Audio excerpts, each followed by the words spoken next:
एक और बड़ी अपडेट है। बोहाई खाड़ी में चीन की बड़ी मिलिट्री ड्रिल हुई है। पीले सागर के उत्तरी क्षेत्र तक ड्रिल का विस्तार किया गया है और 24 अप्रैल से 8 मई तक चीनी युद्धाभ्यास पर दुनिया भर की निगाहें हैं। चीनी समुद्री सुरक्षा प्रशासन ने एंट्री बैन कर दी है। विश्व व्यापार के लिहाज से बहुत ही महत्वपूर्ण है ये इलाका। चीन समुद्र में लगातार अपनी ताकतों को बढ़ा रहा है तो दुनिया के सामने अपनी मिलिट्री पावर का प्रदर्शन भी कर रहा है। एक और अमेरिका सोलमन सिक्योरिटी पैक्ट से टेंशन में है तो चीन ने बोहाई की खाड़ी में एक बड़ी वॉर एक्सरसाइज शुरू कर दी है। बोहाई खाड़ी येलो सी का सबसे अंदरूनी हिस्सा है जहां चीन अपनी सैन्य तैयारियों को और धार देगा। जाहिर है कि ताइवान के साथ तनाव और अमेरिकी दखल की वजह से चीन अपनी तैयारियों को लगातार मजबूत कर रहा है। हाल ही में ताइवान ने चीन की नेवी को कागज का शेर कहा था और मॉस्कोवा की तर्ज पर अपनी मिसाइलों से चीन वॉरशिप को डुबा देने की बात कही थी।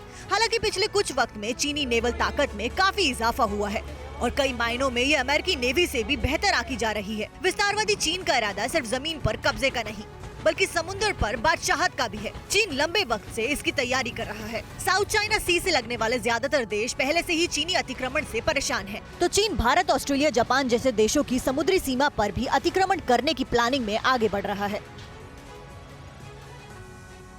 और डोनेट्स्क में यूक्रेनी फौज के ठिकानों पर बड़े हमले हो रहे हैं। डीपीआर फाइटर्स ने यूक्रेन के खिलाफ किए हैं बड़े हमले।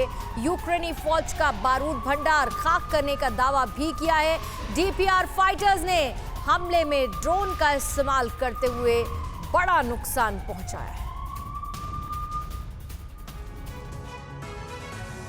एक धमाका और यूक्रेन का सैन्य ठिकाना तबाह।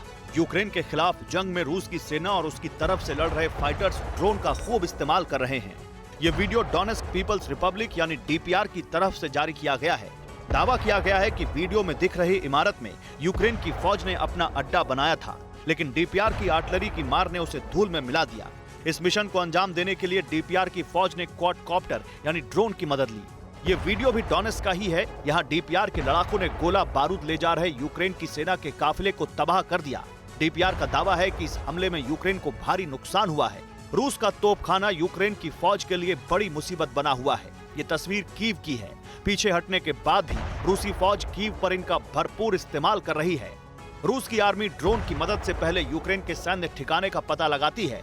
इसके बाद जैसे ही कमांड सेंटर को इनकी जानकारी मिलती है, रूस की फौज ताबड़तोड़ फायरिंग शुरू कर देती है। रूसी फौज की ये रणनीति यूक्रेन को खासा नुकसान पहुंचा रही है। परवाह देश की, सोमवार से शुक्रवार रात 10 बजे TV9 भारतवर्ष पर।